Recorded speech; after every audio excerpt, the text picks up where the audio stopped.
menggali dan mengkaji kata-kata yang sering kita dengar, yaitu istiqomah. Karena istiqomah itu sangat erat dengan kaitan ihdinas siratal mustaqim. Kalau kita bedah kata-katanya satu harfiah, menurut kata per kata terjemahannya, tunjukilah kami jalan yang lurus, ya, jalan lurus. Ihdinas siratal mustaqim. Asal katanya qawama.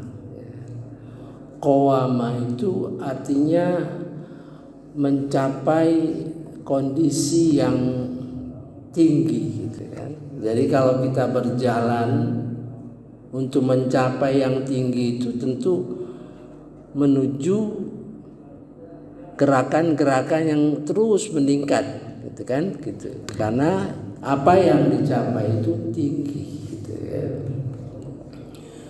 Konsisten, ada artinya konsisten, istiqomah. Jadi mustaqim itu berasal dari kata istiqomah, yaitu mustaqim, tapi orang yang istiqomah. Jadi betapa pentingnya kita memahami di dalam Al-Quran konsep istiqomah, karena Rasulullah SAW mengucapkan saja istiqomahlah. Dia tidak menjelaskan istiqomah itu apa, gitu ya. Dan ketika para sahabat ditanya kepada Sayyidina Abu Bakar, ya, ditanya apa itu istiqomah, dia jawab, jangan mempersekutukan Allah dengan suatu apapun. Jadi konsep dia itu, yang dipahami oleh dia itu berarti tauhid, gitu ya.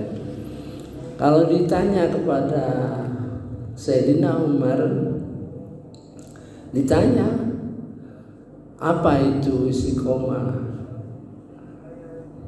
dengan sepenuh hati melaksanakan apa yang menjadi kewajiban kita, dan dengan sepenuh hati juga meninggalkan segala larangan.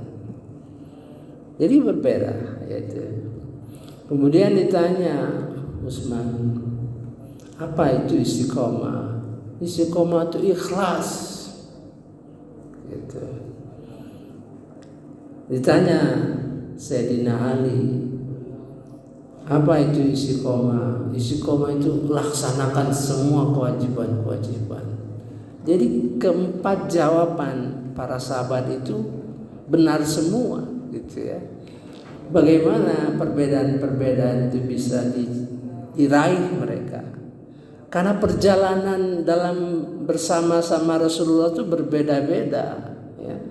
Bagaimana misalnya Sayyidina Abu Bakar bersama Rasulullah waktu hijrah, ya, mengalami suatu kesulitan yang tinggi, ya, sehingga dia yakin bahwa Allah itu ada. Jadi berbeda-beda. Nah, perbedaan itu bagi kita, bagi umat Islam, terutama bagi kita ini, kita rujuk Al-Quran, ya. Ternyata di dalam Al-Quran itu ada 5 konsep, ya, yang kalau kita baca satu persatu, satu ayat, kita nggak bisa nangkap sepenuhnya, gitu ya, kecuali kita mengkaji kaitan-kaitan ayatnya. Saya contohkan, ada 5 itu. Pertama dalam surah Hud. Surah Hud ayat 112.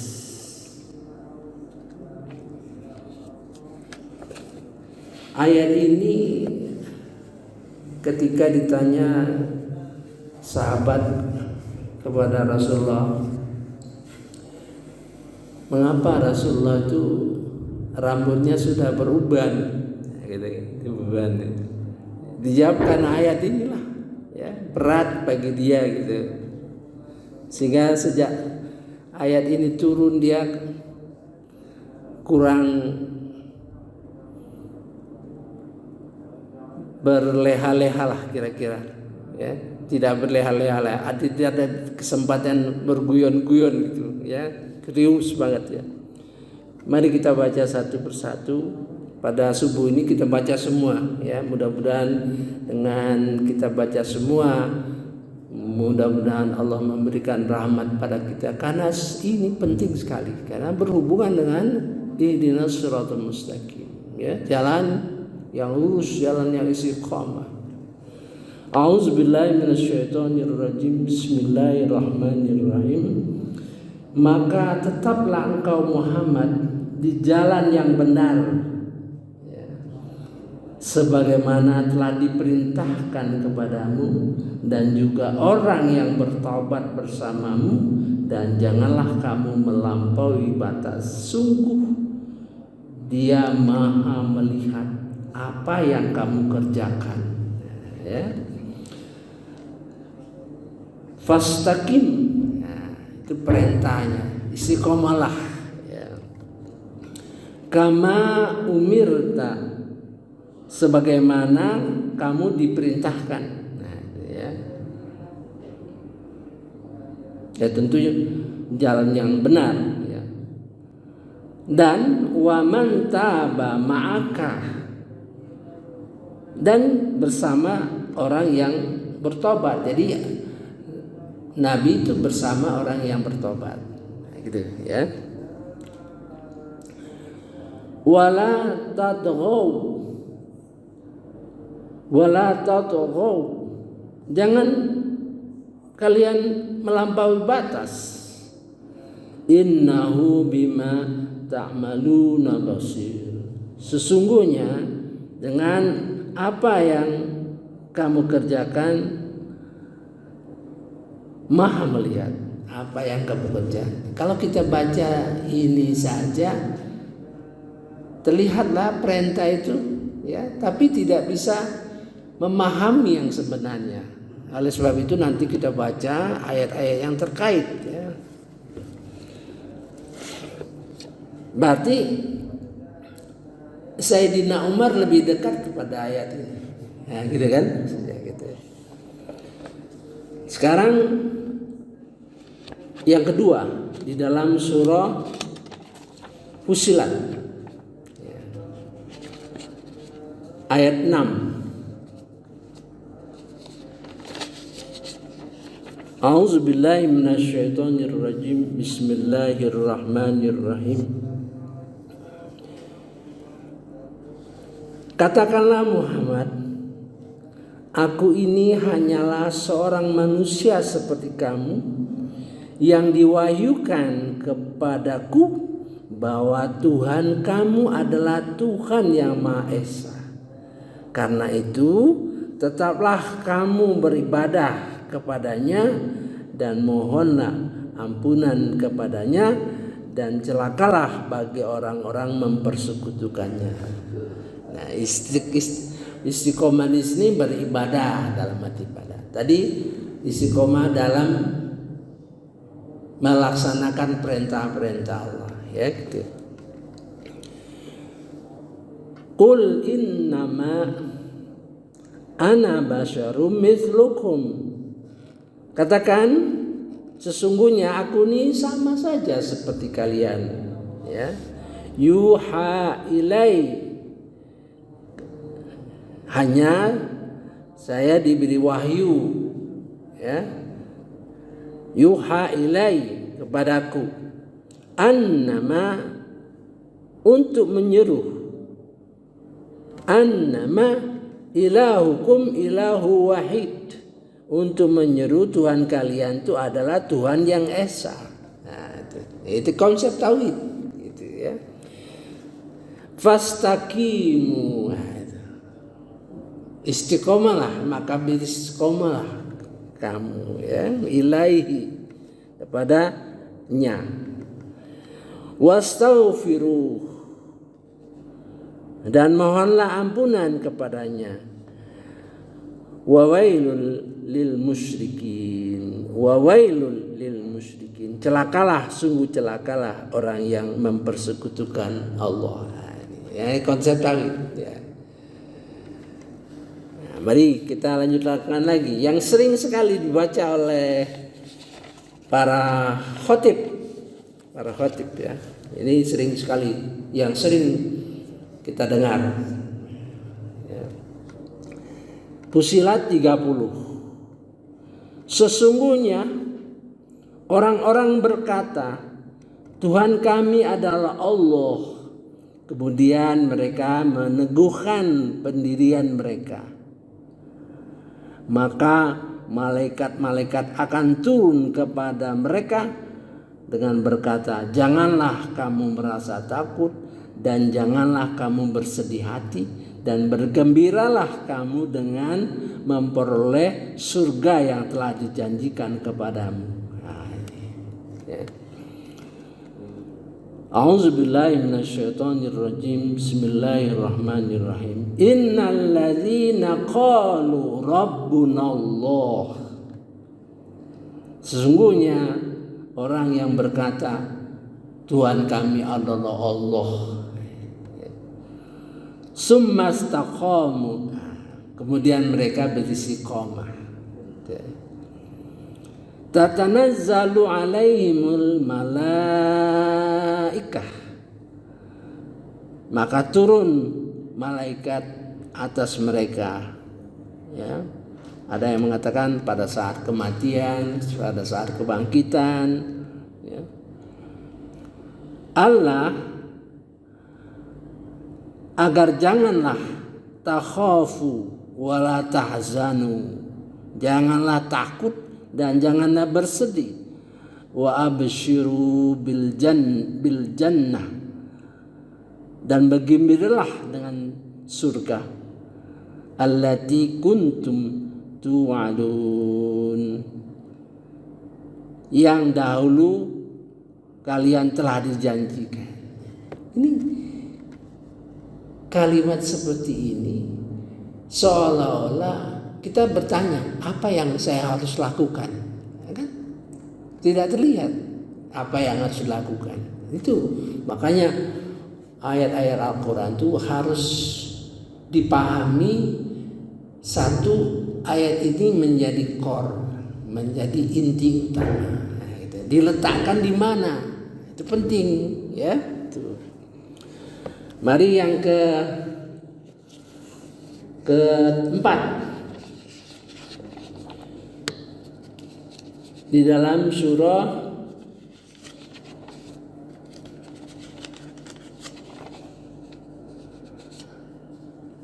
Asy-Syura ayat nomor 15. Karena itu serulah mereka dan tetaplah beriman dan berdakwah. Nah, itu perintah kita berdakwah, ya. Sebagaimana diperintahkan kepadamu Muhammad, dan janganlah mengikuti keinginan mereka, dan katakanlah aku beriman kepada kitab yang diturunkan Allah, dan aku diperintahkan agar berlaku adil di antara kamu. Allah Tuhan kami dan Tuhan kamu, bagi kami perbuatan kami dan bagimu perbuatan kamu, tidak perlu ada pertengkaran antara kami dan kamu. Allah mengumpulkan antara kita dan kepadanya lah kita kembali. Ya, itu perintah berdakwah. Jadi istiqomah itu banyak. Nah, masalahnya kita tidak ingin mengetahui detailnya. Sehingga kita berpikir sendiri, istiqomah lah, pokoknya istiqomah lah. Nggak tahu apa istiqomah itu, karena tidak memahami detail daripada Al-Quran, sehingga berpikir sendiri. Benar, kita istiqomah terus menerus, sholat gitu, benar, tapi tidak komprehensif. Akibatnya kita ragu, ya. Sesuatu yang tidak kita tahu persis, ya, ibarat ujian, ya. Ibarat ujian ditanyakan satu soal, di mana soal itu tidak kita tahu persis, kita jawablah seadanya. Memang benar, jawaban itu benar, jawaban itu, tapi hanya beberapa persen, ya. Maka sering kita menyatakan benar jawaban saya itu, iya benar, tapi tidak memenuhi gitu. Jadi si dosen atau guru tahu, ya, karena tidak tahu yang lengkap gitu, ya. Nah, yang terakhir di dalam surah Al-Haqqah,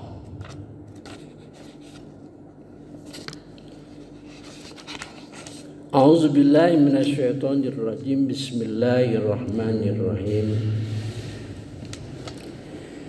Innal ladzina qalu, sesungguhnya orang yang berkata Rabbunallah summa istaqamu. Ini persis agak sama dengan yang Fussilat 30, ya. Fala khaufun alaihim, maka janganlah kamu merasa takut, walahum yahzanun, ulaika ashabul jannah khalidina fiha. Nah, ini artinya memberikan konklusi bahwa orang yang istiqomah itu masuk surga. Nah, gitu ya. Jaza bima kanu ya'malun, ya, sebagai balasan terhadap apa yang kamu dahulu mereka kerjakan. Saya kira cukup dulu, ya, memberikan gambaran bagaimana ruang lingkup istiqomah menurut Al-Quran, ya. Dengan kita mengetahui ruang lingkup istiqomah menurut Al-Quran, maka ihdinas siratal mustaqim itu lebih kokoh gitu. Seandainya kita tahu bahwa bagian yang sulit, katakan kita disuruh berdakwah, ya kan?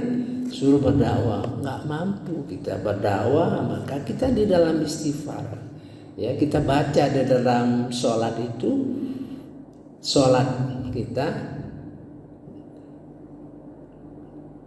di antara dua sujud itu Rabbil firli warhamni, itu Rabbil firli, ya, mohon ampun ya Allah apa-apa yang kau perintahkan, warhamni, rahmatilah kami, wajburni dari sifat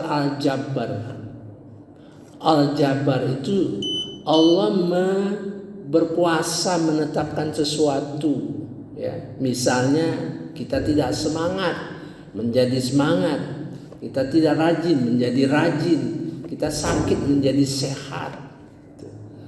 Warfa'ni, minta diangkatkan.